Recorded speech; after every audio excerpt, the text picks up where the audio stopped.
चला चला तर मैत्रिणींनो, आज आपण बनवूया साबुदाण्याची खिचडी.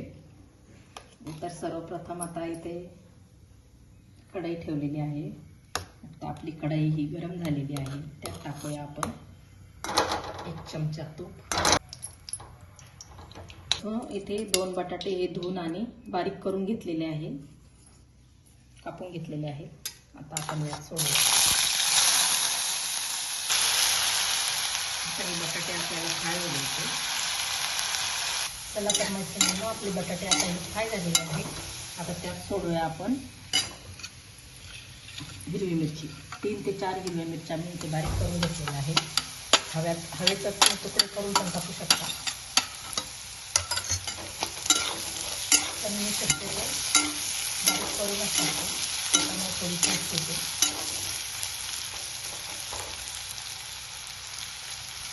आपली मिरची फ्राय झालेली आहे. त्यात घालूया आपण आता भिजलेला साबुदाणा.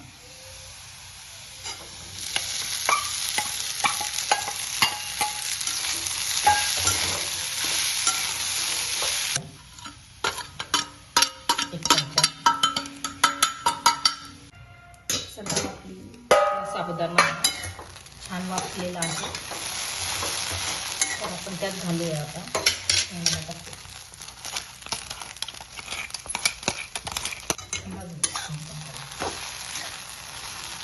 तर याला आपण आता मिक्स करून घेऊया.